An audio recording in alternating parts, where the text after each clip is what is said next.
So tayong lahat po ay tumayo sa pagbabasa po ng salita po ng Diyos. Revelation chapter 4, verse 1. Let's read it all together. Pakilakas po natin. 1, 2, 3, read.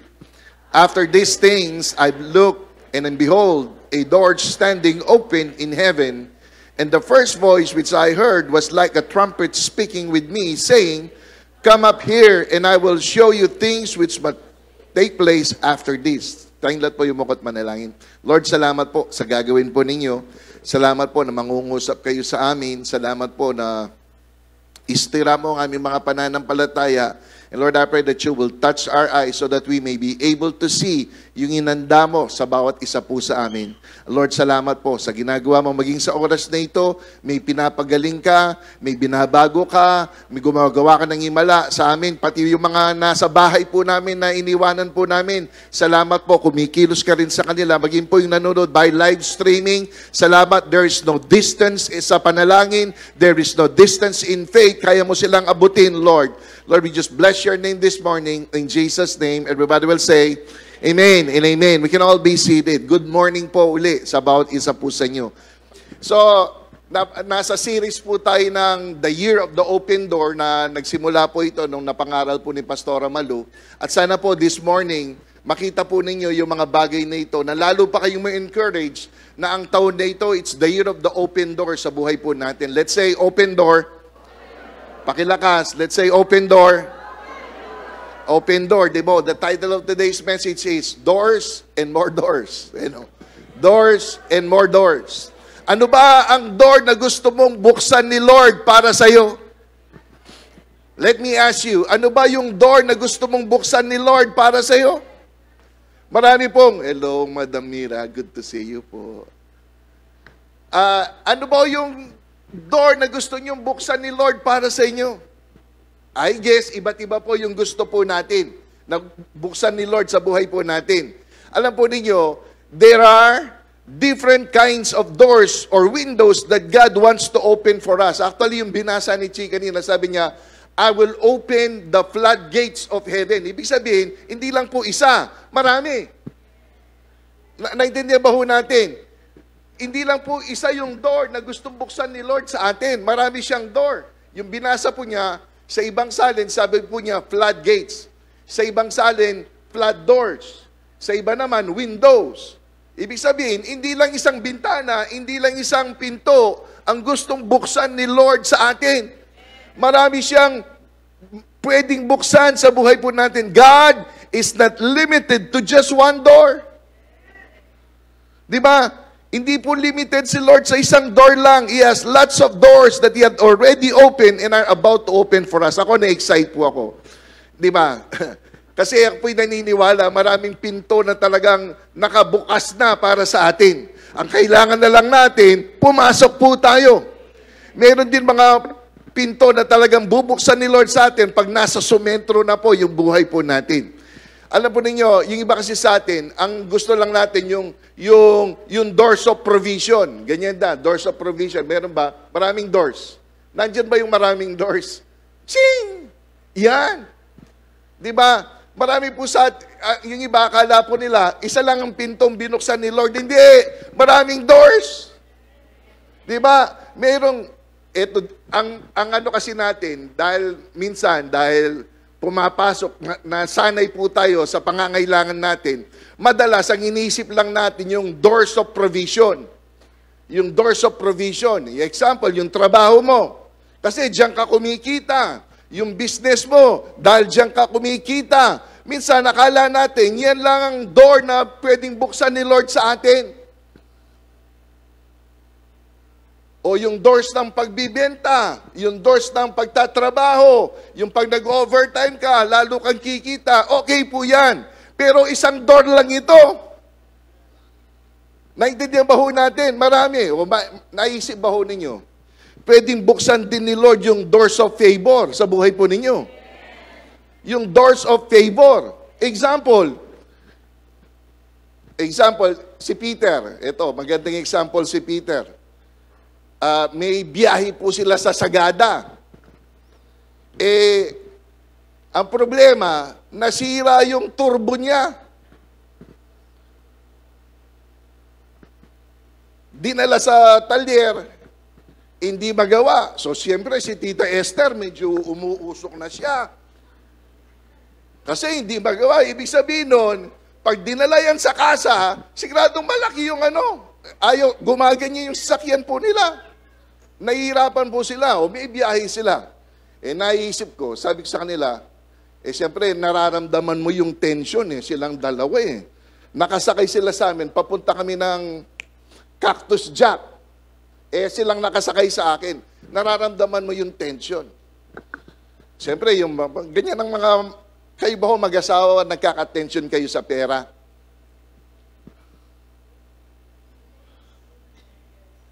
Sino po siya dito sa bahay po ninyo minsan nagkaka-tension sa pera?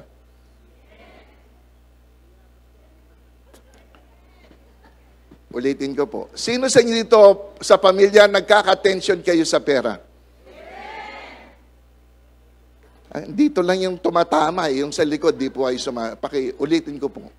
Sino po siya dito nagkaka-tension kayo sa pera? O yan. Siyempre sila, natural lang po yun, nararamdaman mo. Siyempre nga naman, nangangailangan na sila, masisiraan pa! Kasalanan ni Peter yun. Sabi niya, pa, ganyan, pa. Ibig mo sabihin, nagbayad ka pa. Hindi na nga nila nagawa, nagbayad ka pa. Diba? Sabi ni Peter, talagang ganyan. Siyempre, nararamdaman mo na yung tension. Pero habang nagdadrive ako, nag-uusap po sila, talagang nararamdaman mo. Umaapoy yung sasakyan namin sa loob. Kaya binilisan ko na lang para yung hangin pumasok sa mga po namin. Sabi sa kanya, look, sabi ko, alam ninyo, malay ninyo, ngayon lumabas yan. Pabor din ng Lord sa inyo. Bakit? Kung sa sagada kayo tinamaan yan, mas malaking gagastusin ninyo. Tama. So, nung narinig nila sa akin yan, medyo umumpay. Medyo bumaba yung tension. Tapos, pinakain ko pa sila. Sabi ni Peter, Pastor, nakalimutan ko na yung turbo. Nakalimutan ko na yung turbo, sabi niya. And guess what? Tapos, dinala niya sa kaibigan naming pastor na nag-aayos. Nagastos lang siya ng 2,500. Ang sira pa lang niya, fuel builder lang. That's the point. Diba? Oo, wala kang provision, pero yung pabor na imbes na gumastos ka ng 20,000, 2,500 lang. Nakatipid ka ng 18,500. It's a door of favor. Amen. Door ng favor yon sa buhay po natin. Isa pa na pwedeng buksan ni Lord yung doors of health. Hindi kayo nagkakasakit. Amen. Hindi kayo nagkakasakit. Magkano pag na-hospital ka ngayon? Mababa na yung 30,000.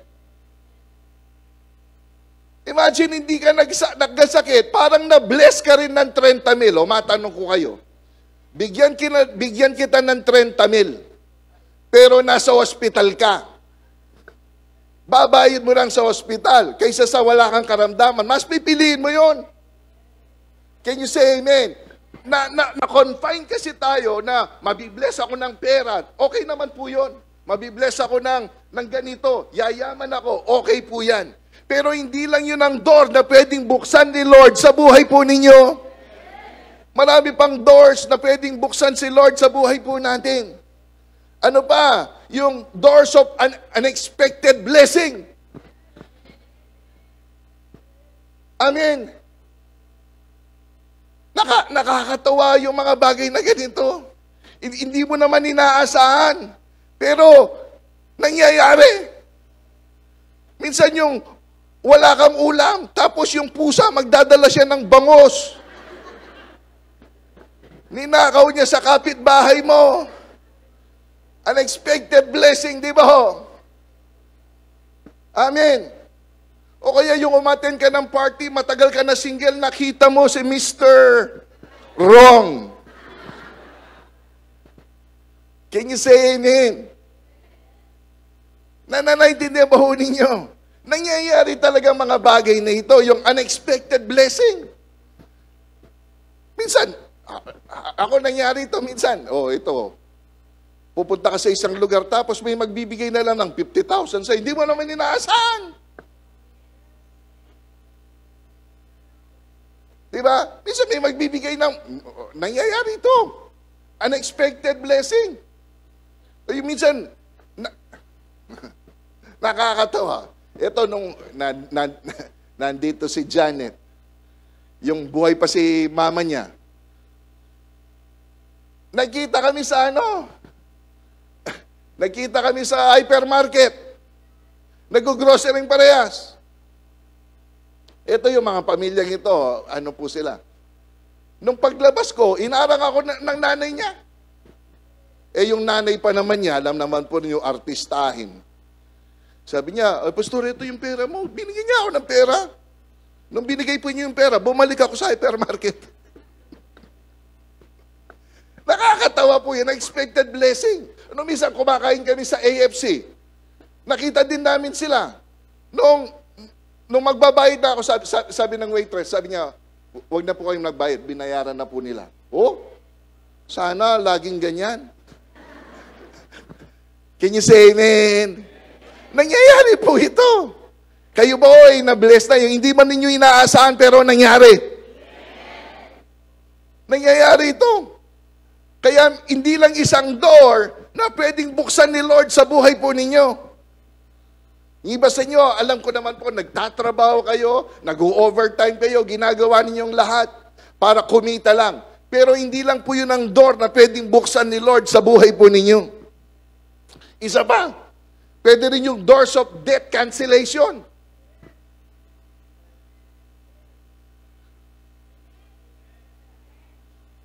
Parang mas gusto nyo magbayad kaysa makancel yung utang po ninyo.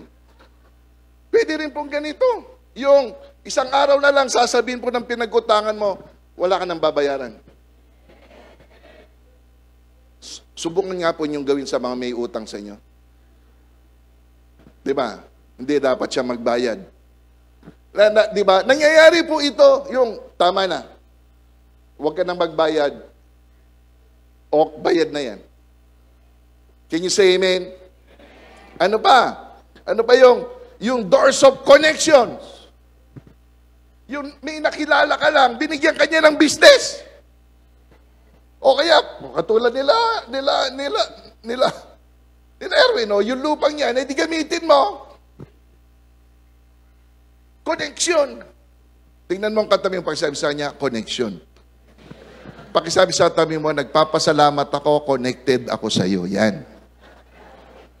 Ayan. Yung may connection, naglilibre yan. O kaya yung doors of protection. Ito, maganda rin po yun, yung doors of protection. Example, nabunggo ka. Oo, nabunggo ka, pero hindi ka namatay. Can you say amen?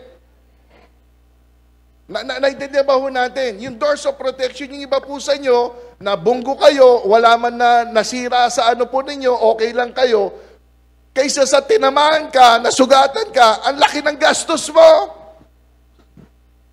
Can you say amen? Kaso lang kasi, nasanay na lang tayo, pera. Wala naman pong ano doon. Pero marami pong pinto ang pwedeng buksan ni Lord sa bawat isa po sa atin. Amen. O kaya yung doors of divine relationship. Magpapadala si Lord ng isang tao sa buhay mo dahil sa taong yan, mababago yung buhay mo. Sino po siya dito? Naniniwala kayo may pinapadala si Lord sa buhay po ninyo para, yan, pakitaas ang kamay, naniniwala po kayo. Amen. Yan. Talaga naman, nangyayari po ito. Ako, ito, kasi sila nasa harap. Ito, nagpapasalamat po ako, na-connect kami kila Tita Esther, kila Brother Peter. Palagi nila sinasabi, No, minsan, nasa Royce Hotel kami, nagipagkasal. Sabi ni Peter, naka-Amerikana siya. Sabi ni Peter, Pastor, salamat ha. Bakit? Sabi sa kanya, kasi dati hindi ko naman napupuntahan ito. Hindi naman ako nakakain ng masarap, pero dahil na-connect ako sa iyo, kumakain ako ng masarap ngayon. Sabi sa kanya, totoo ba? Oo, Pastor. Sabi niya, ganun ba? Connection yun. Can you say amen? Kaya nung una ko lang makita ang mga to, actually, naghahanap po sila ng church eh. Naka three-wheeler ata sila. Umiikot sila sa madapdap, naghahanap sila ng church. At that time, si Tita Esther lang ang spiritual talaga. Si Peter, medyo ano po siya. So, isang araw, na-attend po sila. Pinalawag ko pa sila sa orphanage spot. Natandaan mo yan, Tita? Pinalawag ko siya sa orphanage. So, sabi niya, ako po yung nagpapasalamat. So, in-invite ko siya. Sabi niya sa akin, sana po makausap po ninyo yung mister ko. Yun ang pakiusap niya sa akin. So, nagpunta po ako sa bahay po nila. Si Peter, medyo siga-siga ang dating. So, sabi niya, hello po, Pastor. Ganyan eh. Sabi siya, hello po, ito po ang mister ko. Hello po, sabi sa kanya. Kinamayan naman po ako. Si Peter, malambing yung boses po niya. Hello po, Pastor. Ganyan eh. Hindi naman po boses duwende, pero malambing lang talaga yung boses po niya. So nagpagkamayan po ako sa kanya, kwento-kwento. Pero, naramdaman ko sa espiritu ko, sinusuri ako nito. Kasi pagtingin pa lang niya saan, tama ako, no, Peter? Sinusuri pala niya ako, tinitignan niya ako kung tunay ako. Kasi maraming pastor na impostor, di ba? So, sinusuri niya ako. Okay. So, usap-usap. Ngayon, ang nangyari, dumating si Tim at saka si Adrian. Nakabike po sila, galing sila sa Mawake High School. Magkaangkas po sila, silang dalawa. Okay. Saan kayo galing? Si Pastor, bless. Saan kayo galing? Ganun po. Ganun ba? Sige. Sabi ko, Tim, tara sama ka sa akin. Sabi sa kanya, sama ka sa akin. Bakit po? Basta sama ka sa akin. Sumama sa akin. Ginawa ko, binigay ko yung mountain bike ko. Sinakay ko sa tricycle, binayaran ko yung nagta-tricycle, hatid po ninyo siya sa Mawake. Tama. Nung nakita ni Peter yon, totoo siya?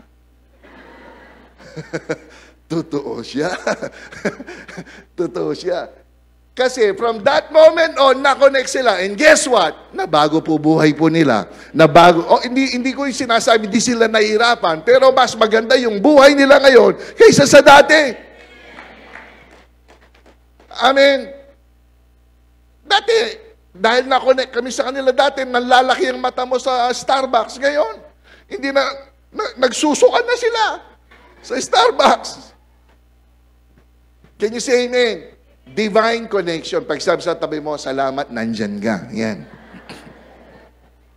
Amen. Isa pa, doors of direction na pwedeng buksan ni Lord. Yung iba po sa inyo, you're confused. Hindi nyo alam kung saan kayo pupunta. Aba naman. Kaya makita po, yung iba sa inyo, dumaan lang. May mga taong dumaan lang, nakita po nila shield of victory. Tapos biglang pumasok. Kasi nga, wala pa tayong karatula doon.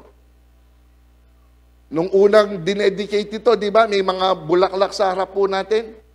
May pumasok dyan, sabi niya, dito ba ho nakalibing yung batang namatay?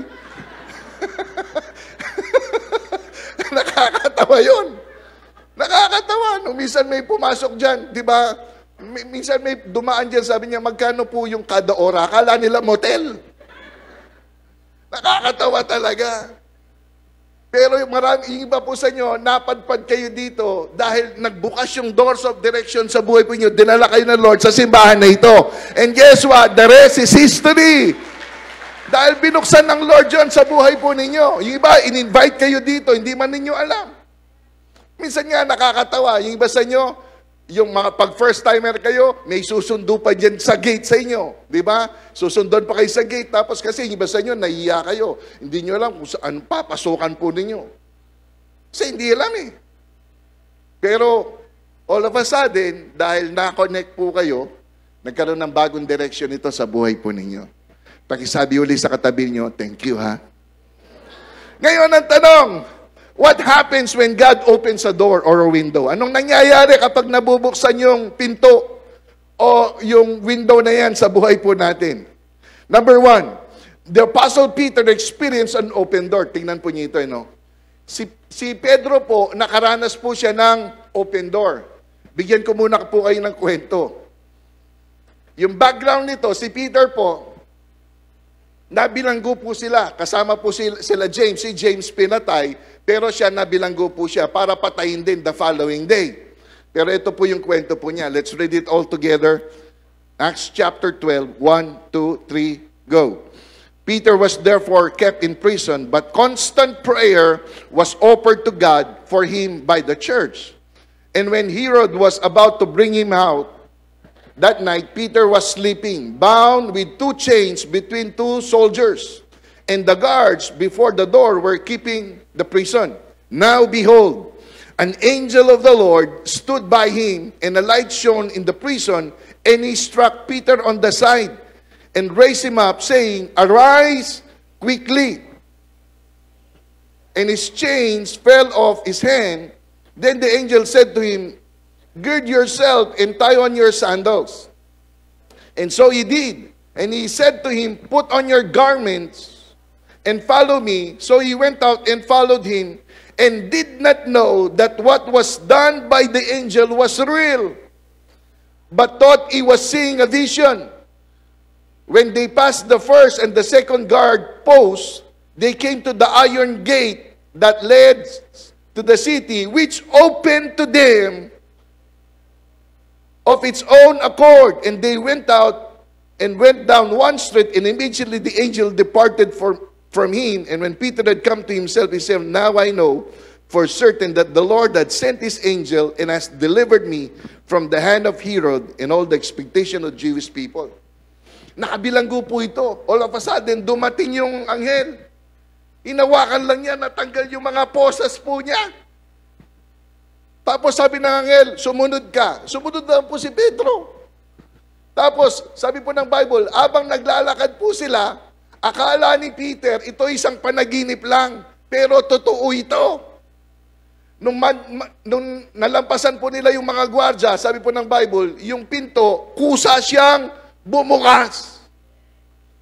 Makita po natin, Peter did experience a door of deliverance, but he also experienced a door of angelic visitation.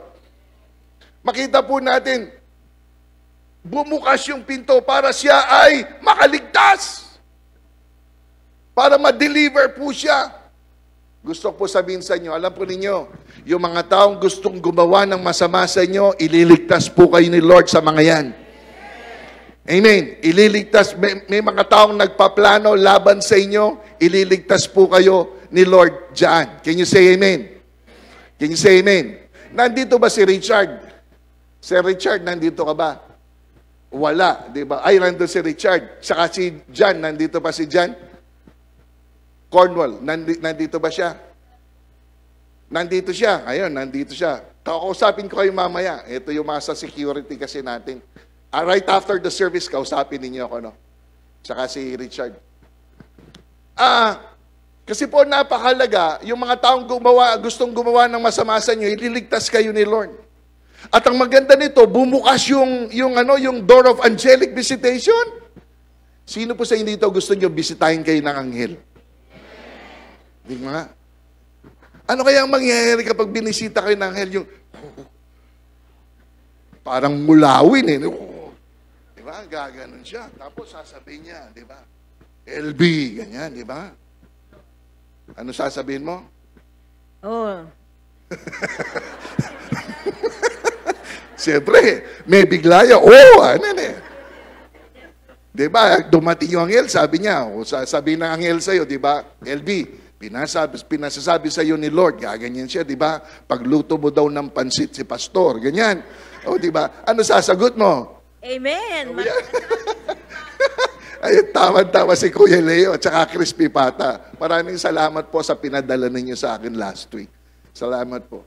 Amen. Inahanap pa nila ako para madala lang po nila yung blessing po na. Thank you, Koy. Maraming salamat po. Kasi darating yung mga anghel, gagawa sila. Minsan hindi nyo alam, yung anghel nagkakatawang tao. Tingnan po yung katabi po ninyo. Anghel ba yan o... Sino po sa dito naniniwala kayo, yung katabi ninyo, anghel ba yan o may sungay? Diba? Minsan nangyayari po ito, diba, nakwento ko na sa inyo, isang araw, nangangailangan kami ng pera, and this is a true story. Isang araw, nangangailangan kami ng pera, may dumating, may kumatok sa gate po namin, and this is a true story. May dumating sa bahay po namin, wala man ako. Ang ginawa po niya, ang nakausap po niya si Pastora Malu, yung asawa ni Pastor Jonel. Dalaga pa siya nun. Ang ginawa po niya, nag-iwan siya ng sobre sa bahay po namin. Sabi niya, pakibigay na lang ito kay Pastor. Nung tingnan ko yung basahin ko, sabi niya, to Pastor dito, from Brother Christ. Ganun lang. Sana araw-araw. Iniwan po niya yung pera sa gate po namin. Sino po sa inyo dito gusto niyong gawin yun sa mga katabi po ninyo? Mag-iwan kayo ng pera sa wallet nila, ganyan. Mag-iwan kayo ng pera sa ano. Nangyayari ba ho ito? Nangyayari ito. Amen. Nangyayari ba ho? Nangyayari po ito. Ako sa katagalan kong Kristyano, mga ilang beses na po nangyari ito sa akin. Kaya napakalaga po sa bawat isa po sa inyo na ito nga, yung marami pong pinto ang pwedeng buksan ni Lord sa bawat isa po sa atin. And guess what? Ito pa yung maganda. Nung dumating yung anghel nito, akala ni Peter, nananaginip po siya. Akala niya nananaginip po siya. But the Bible said, he thought he was dreaming, but it's real. Oh, let me tell you something. Ito po, ito yung nilagay ni Lord sa puso ko. This year, ready? This is the year where you thought it was just a dream. But the truth is, you are already walking and living in that dream. Iba sa inyo, akala ninyo isang panaginip lang na hindi mangyayari. Pero marami po sa atin, makakapasok tayo dyan, mabubuhay kayo dyan, mararanasan ninyo yung panaginip po ninyo. At yung iba sa inyo, nakakatawa nga, nung minsan sabi ko sa mga Prime 12, nagnanasa kayo maging milyonaryo. Oh, wala nga kayong hawak na milyonaryo. Pero tingnan nyo yung network ninyo. Yung iba sa inyo, millions na yung hawak ninyo. Can you say amen? Naintindihan ba ho natin? Ako po'y naniniwala na sa taon na ito, marami sa mga panaginip natin. This is a place, remember, this house is a place where dreams come true. Diba? Sa taon na ito, marami sa atin, makakaranas po kayo na magiging makatotohanan yung mga pangarap at panaginip po nyo sa buhay. Iba sa inyo, hindi kayo makapaniwala na totoo pala, totoo pala. Diba? Totoo pala. Ako po'y naniniwala na ganito ang mangyayari sa bawat isa po sa atin. Parang si Pastor Rachid, hindi siya makapaniwala na debt-free siya. Hindi siya makapaniwala na debt-free siya. Kasi minsan nasanay na tayong may utang, di ba ho? Pero all of a sudden, dumating yung araw na wala kang utang. Di ba? Tingnan mo ang katabi mo. Pakisabi sa kanya, ikaw na ang susunod yan. Dengalwake kayo, talagang kulang yung pananampalataya po nyo nakakatawa. Sabi ng isa, ikaw na ang susunod na bababaon. Yan. Hindi. Can you say amen? Let's say open door. Number 2, the Apostle Paul and Silas experienced an open door. Medyo habulin ko lang po ito. In Acts chapter 16, sabay-sabay po natin basahin, ano? Pakilakas lang po natin, okay? 1, 2, 3, read. But at midnight, Paul and Silas were praying and singing hymns to God, and the prisoners were listening to them. Suddenly, there was a great earthquake, so that the foundations of the prison were shaken. And immediately all the doors were open, and everyone's chains were loose.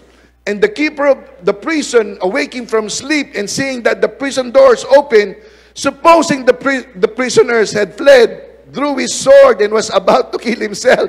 But Paul called with a loud voice, saying, "Do yourself no harm, for we are all here." Then he called for a light and ran in and fell trembling before Paul and Silas. And he brought them out and said, "Sirs, what must I do to be saved?" So they said, "Believe on the Lord Jesus Christ, and you will be saved, you and your household." Then he spoke to the word of the Lord to him and all who were in his house. And he took them the same hour of the night and washed their stripes. And immediately he and all his family were baptized. Imagine, ito po, nakabilanggo din sila, nakatali, nakaposas. Pero nung sila'y umawit, nung sila'y nagpuri, nung sila'y nanalangin, sabi po ng Bible, biglang lumindol. At ang nangyari, nabuksan yung mga pinto, natanggal ang kanilang mga posas.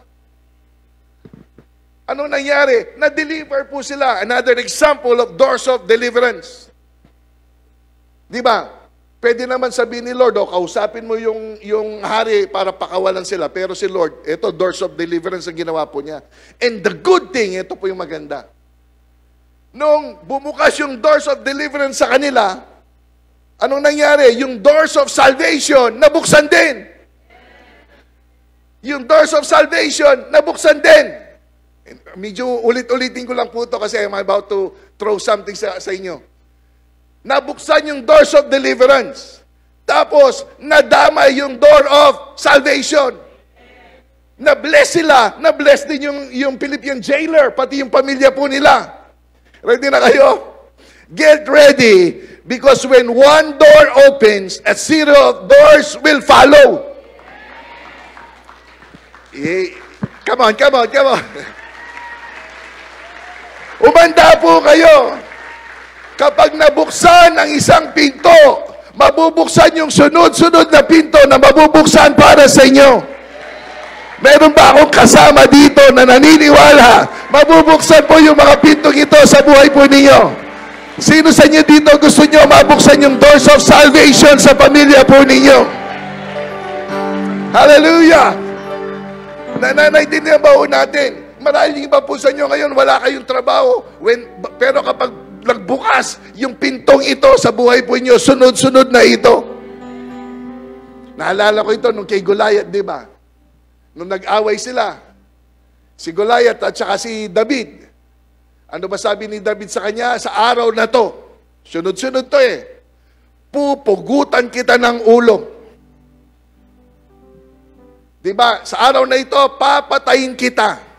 At pupugutan kita ng ulo. At lahat ng kasama mo, lilipunin namin.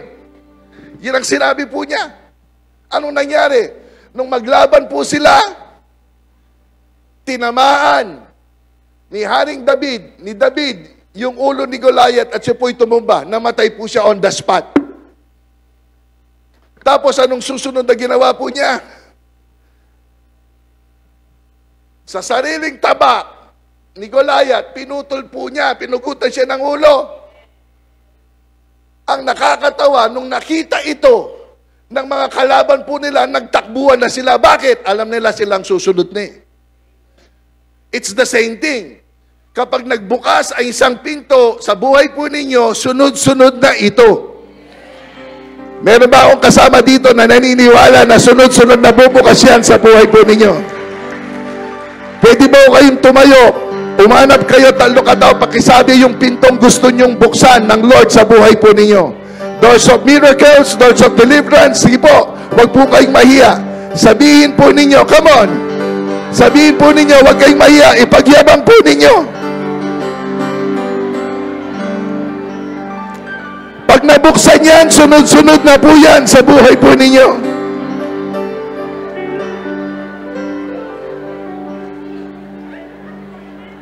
Get ready because when one door opens, a series of doors will follow. O sige po, makakaupo na po kayo. Last na ito. Last na po ito.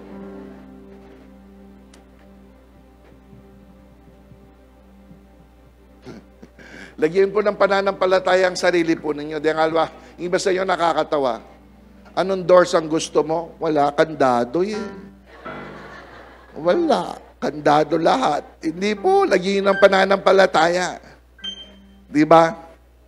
Last. Number 3. The Israelites experience an open door. Nung nabasa ko to, talagang na-excite po ako. Ready na kayo? Yung mga Israelita, nasa ilang po sila. Lumabas sila sa Egypt, nung nasa ilang na po sila, nakaranas sila ng open door. Ready?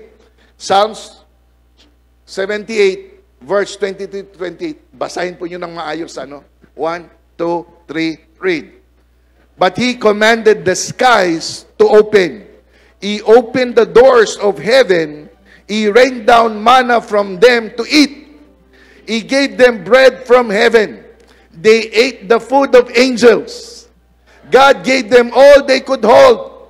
He released the east wind in the heavens and guided the south wind by His mighty power. He rained down meat as thick as dust, birds as plenty as the sand of the seashore. He caused the birds to fall within the camp and all around their tents. Ito pala yung nangyayari kapag binuksan ni Lord yung doors of provision sa buhay po natin. Kasi gutom sila nung oras na yon, may kailangan sila. Pero si Lord, binuksan po niya ito. The doors of provision was open for the Israelites when they were in the wilderness. Makinig po kayo. Hindi ibig sabihin na tagtuyot, hindi darating yung ulan. Come on, ulit.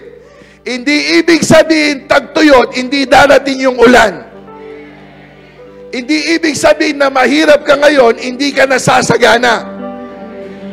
Can you say amen? Hindi ibig sabihin na tagtuyot, hindi uulan. Pero ito, nasa wilderness sila, nasa ilang sila, nasa desert sila, pero binuksan ni Lord yung durungawan ng langit. Binuksan niya yung pinto. And guess what? The Bible said, here we go, ano po sabi niya? They ate the food of angels. God gave them all they could hold. Ready? The provision is all you can hold. All you could hold. Di ba nyo ako nakuha? Pag pala binuksan ni Lord yung pinto ng provision sa inyo, yung pagpapala, yung lahat ng kaya mong hawakan.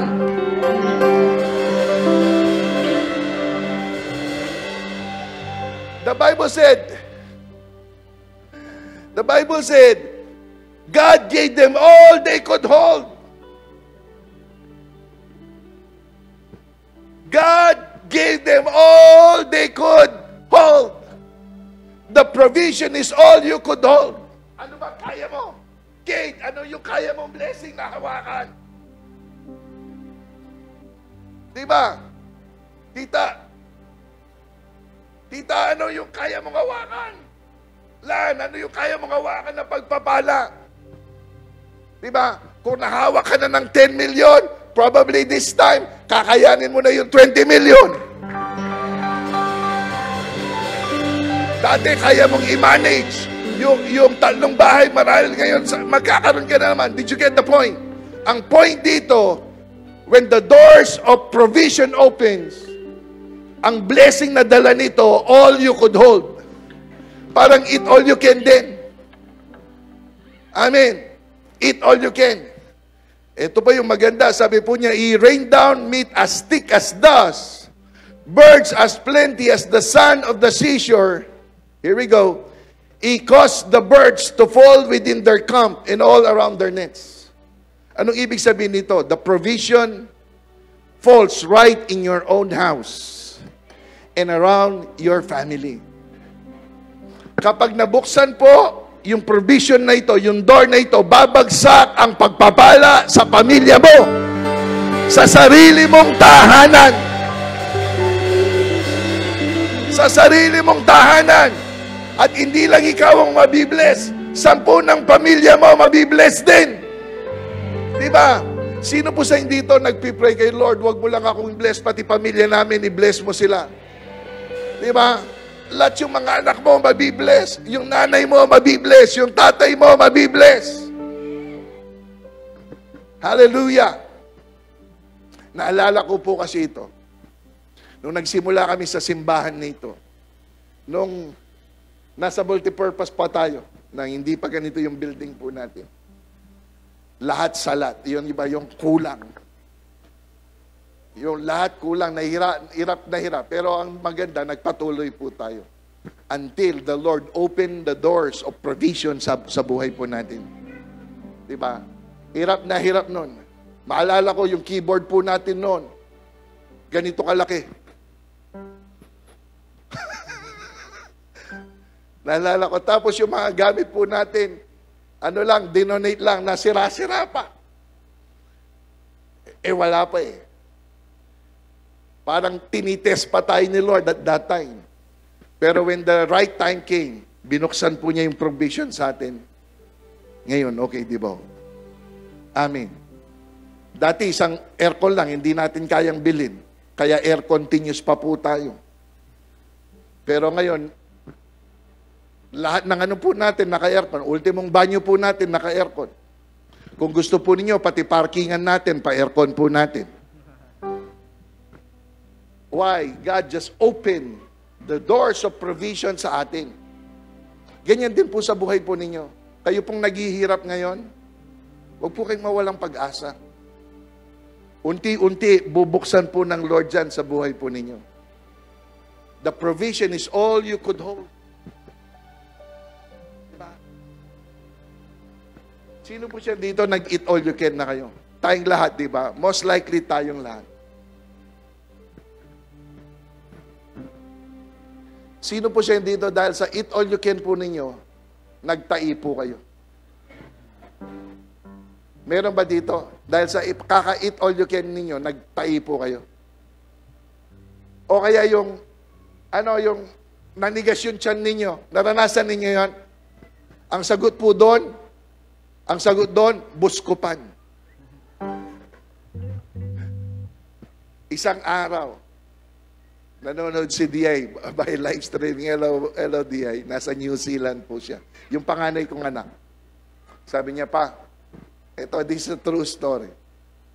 Sabi niya pa, tara, punta tayo ng Army Navy, yung kainan. Sabi niya, tara, kami lang dalawa. Wala kaming magawa, kami lang dalawa. Tara, kain tayo. Ang maganda sa mga anak, sila pong nagyayaya, pero ikaw ang nagbabayad. So sabi niya, tara, kain tayo. So nandun po kami, sabi sa kanya, ano mong gusto mo? Gusto ko yung triple patties. Alam mo yung triple patties na yun, yung burger na ganyan. Yung pag kinain mo, magkakalakjo ka. Sabi niya, gusto ko, sabi niya, challenge kita tayong dalawa, sabi niya. Sige, call. Kumain po kaming dalawa. Tigta 3 patties. Nung pagka-uwi po namin, nilagnat siya. Bandang uli, na-hospital pa. Bakit? Hindi niya nakayanan yung kinain po niya. Ito lang yung problema, no?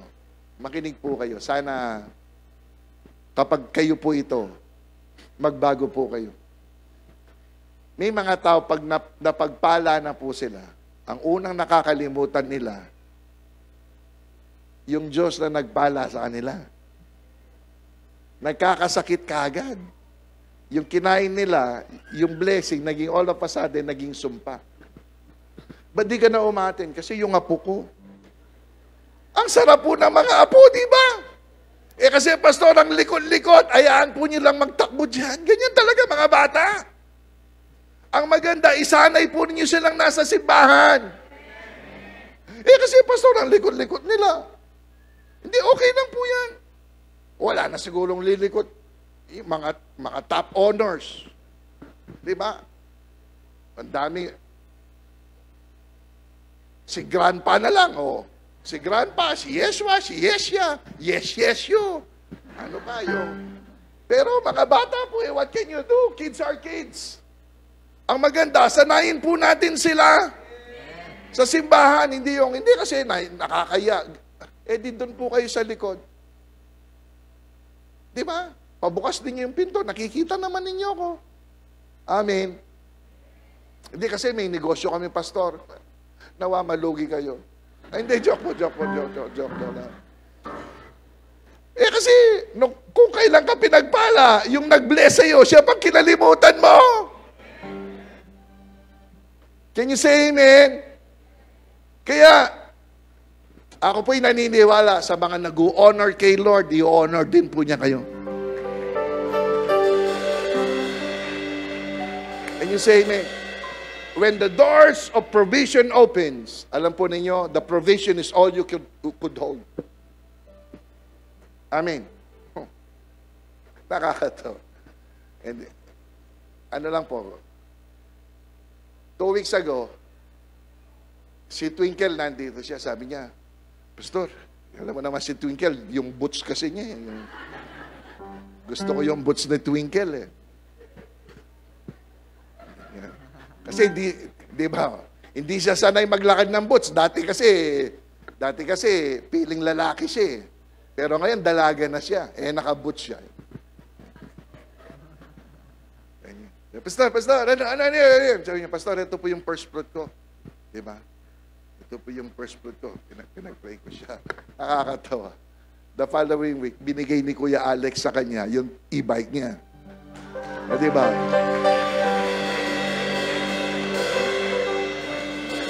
Kaya kung gusto po niyo ma-bless kayo ng e-bike, maglakad kayong ganito. Amen.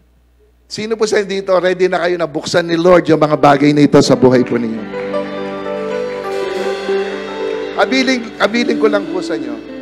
Huwag po niyo limitahan ang pwedeng gawin ng Diyos sa buhay po niyo. Na umaasa lang kayo sa mga trabaho natin. Okay naman po yan. Dapat lang may trabaho po tayo. Huwag po kayong umasa na yun lang ang pwedeng pinto na pwedeng buksan ni Lord para ma-bless po tayo. Marami pong pwedeng buksan si Lord sa buhay po natin para ma-bless po tayo. Ano to? Doors of provision, doors of deliverance, doors of health, doors of favor, doors of unexpected blessings, doors of connection, doors of protection, doors of divine relationship, doors of death cancellation, doors of direction, doors of miracles, and so many more doors na pwede pong buksan ni Lord sa buhay po ninyo. And maybe today, nagtatanong kayo, parang wala man binubuksan si Lord na pinto sa buhay ko. Hindi po. The mere fact that you're here today, God just opened the door of transformation sa buhay po ninyo. Binigyan ka niya ng pagkakataon para mabago ang buhay po ninyo. He just opened the doors of growth sa buhay po ninyo para lumago ang inyong pananampalataya. The truth is, sa totoo, marami na pong pinto ang nakabukas sa atin. And madalas, hindi lang po natin ito nare-recognize. The mere fact na kasama po ninyo yung pamilya ninyo ngayon, binuksan ng Lord, di ba? Yung pinto, doors of salvation, doors of family blessing, generational blessing sa buhay po ninyo. And there are some of you here today, dahil sa pamilya po ninyo, maraming tao ang mabibless sa lupang ito. Maraming tao, maraming pamilya ang matatouch dahil sa pamilya po ninyo. And maybe you're here today, di ba, wala man kayong ganong pera, but the doors of health na buksan sa inyo, wala kayong sakit at karamdaman, malakas po kayo. Amen. Ulit-ulitin ko, nandito yung daddy ko. He is already 95 years old. Marahil wala po siyang ganong pera. Hindi pa kasi binigay ng munisipyo yung kapitol, yung 100,000 niya. Pero kahit wala siyang ganon pera, malusog po siya. Di ba? Malakas pa po siya. Na-enjoy pa namin siya. Amen. Imagine, nasa Baguio kami, siya naka-short. Hindi siya nilalamig. Ginanon ko yung balat niya, parang balat ng kalabaw. Sabi sa kanya, di ka ba nilalamig? Hindi. Naglakad kami sa Cebu, kasama namin si Ronnie. Ako mahilo-hilo. Si Ronnie, pero siya, tapos na ba tayo? Mayabang pa. Di ba ho? The doors of long life nabuksan sa kanya. Sino po sa hindi dito gusto nyo mabuksan yung doors of long life sa buhay po ninyo? Amen? Oo, kahit wala kang ganong pera, pero bukas ang pintong ito, ahaba ang buhay mo. Di ba? Let me prophesy this thing just before I close this. There are some of you here today, the doors of mourning, the doors of sadness, the doors of grieving, sumasara na po ito. And the doors of joy is about to be open. He will turn your mourning into joy. He will turn your mourning into laughter. He will turn your mourning into dancing. Why? The doors of heaven has now been opened sa bawat isa po sa atin. Come on, give the Lord a praise. Give the Lord a hand. Hallelujah. Praise God. Thank you, Jesus. Woo! Praise.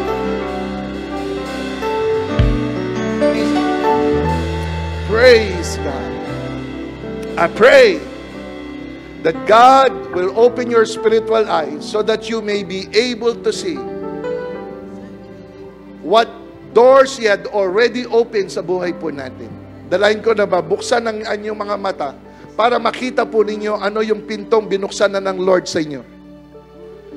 And lastly, say to that door, be open.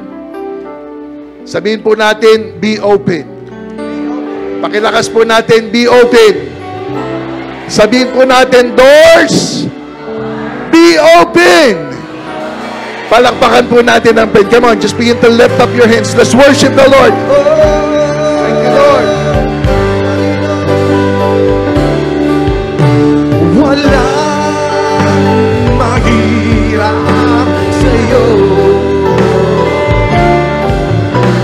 Wala mahirap sa'yo. Ikaw ang Panginoon na makapangyarihan. Walang mahirap. Walang mahirap sa'yo. Walang mahirap sa'yo. Ikaw ang Panginoon na makapangyarihan. Walang mahirap. Taas po natin ang ating mga kamay. Just worship the Lord. Walang mahirap. Walang mahirap sa'yo. Walang mahirap sa'yo. Ikaw ang Panginoon na makapangyarihan. Walang mahirap sa'yo. Walang imposible. Walang imposible sa'yo. Walang imposible sa'yo. Salamat, Panginoon. Ikaw ang Panginoon na makapangyarihan. Walang imposible sa'yo. Walang imposible. Walang imposible sa'yo. Walang imposible sa'yo. Habang po ginaawit po natin ito, kung nandito po yung pamilya po ninyo, magawakan po kayo ng kamay. Kung nandito po yung mga families po ninyo, magawakan po kayo ng kamay.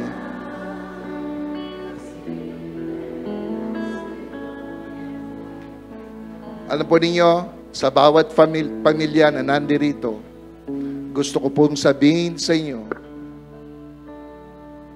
na marami sa atin, mararanasan po natin yung lubos na katapatan ng Diyos sa buhay po ninyo.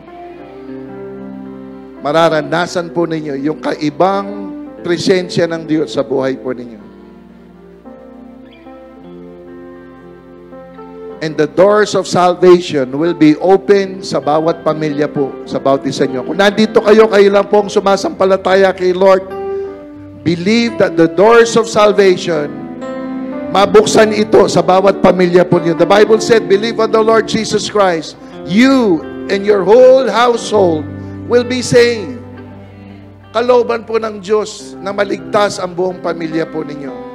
And even as we sing this song, just before we leave this place, marami po sa inyo,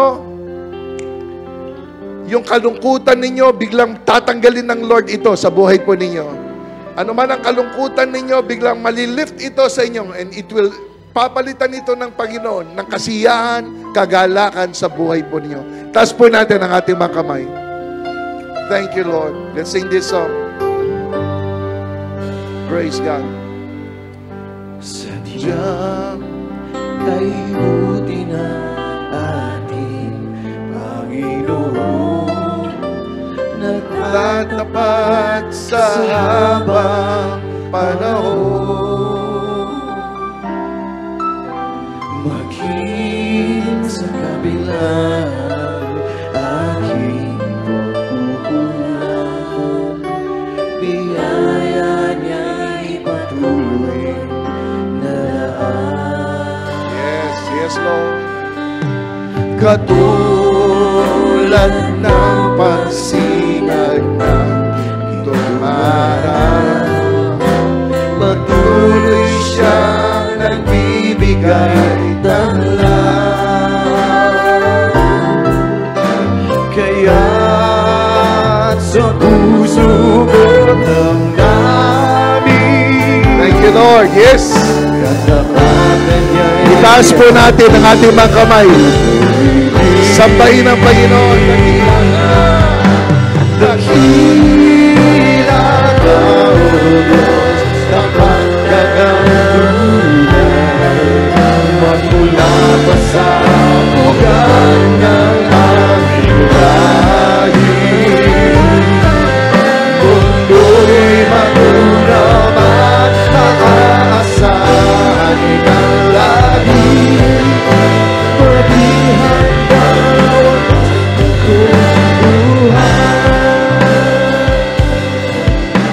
kaya, O Diyos, ika'y aking purihin. Sa buong mundo.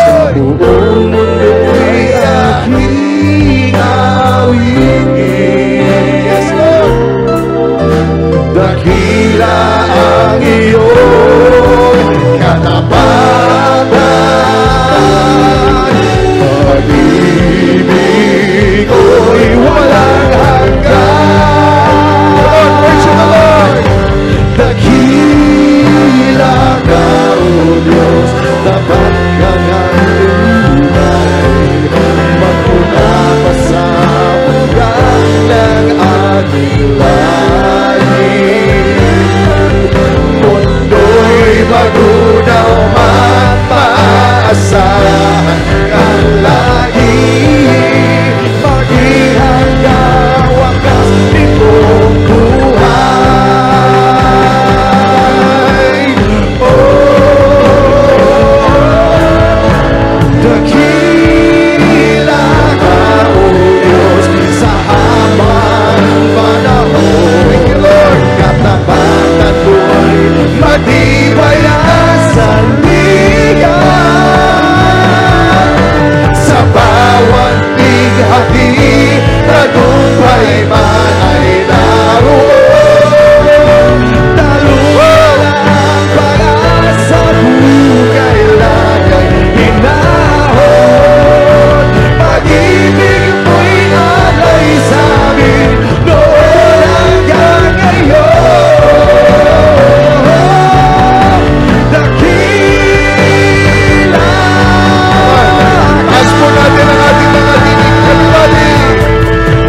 sa habang Taas po natin ang ating mga tinig sa Panginoon. katapatan mo'y matibay na sandigan. Sa bawat bihagi, tagumpay man ay naroon. Daluyan at payasan, kailangan hinahon. Pag-ibig mo'y alay sa amin, doon hanggang ngayon.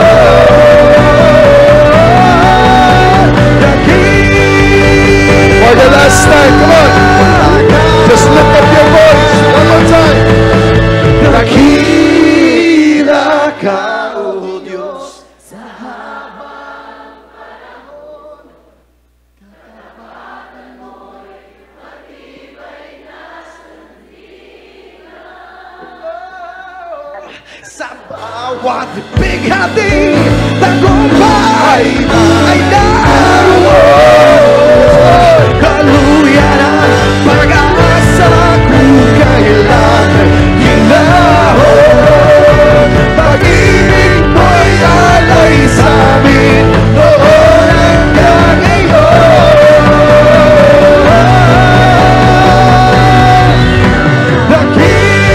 Dakila minsan pa, dakila ka.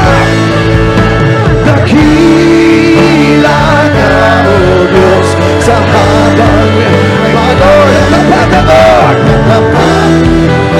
Matibay na sandigan.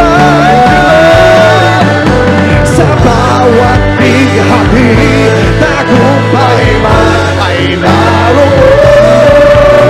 Daluyan ang pag-asa kung kailan hinahon. Pag-ibig mo alay sa amin, noon hanggang ngayon.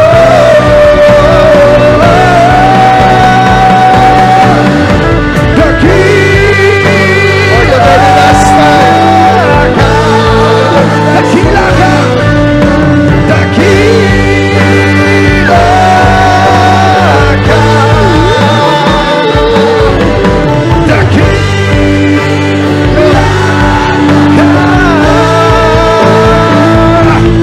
Oh, Diyos,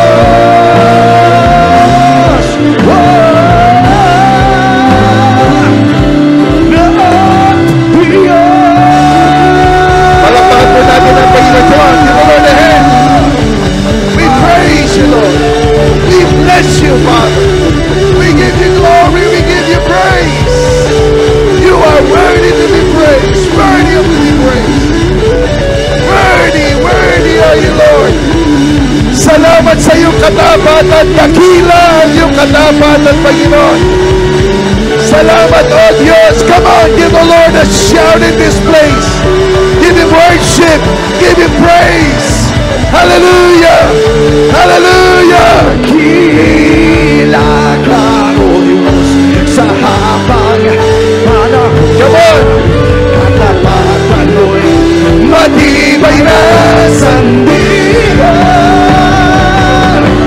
Sa bawat bighati, tagumpay man ay naroon. Daluyan ang pag-asa kung kailangan hinahon. Pag-ibig mo alay sa amin, noon hanggang ngayon.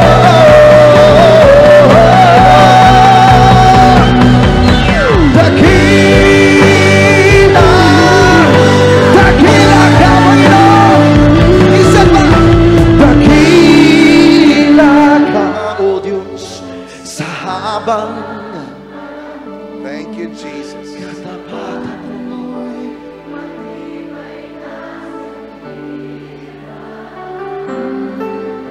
sa bawat bighati, tagumpay man ay naroon. Thank you, Lord. Thank you, Lord. Daluyan ang pag-asa kung kailangan hinahon.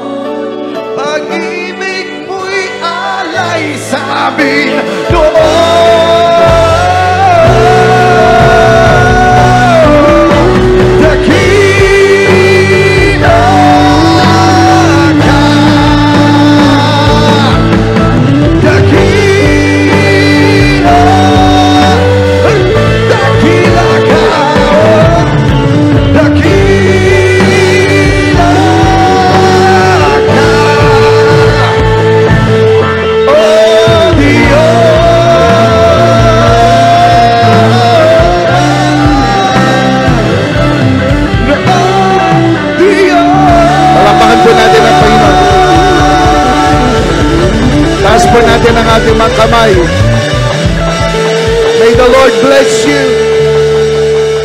the Lord keep you.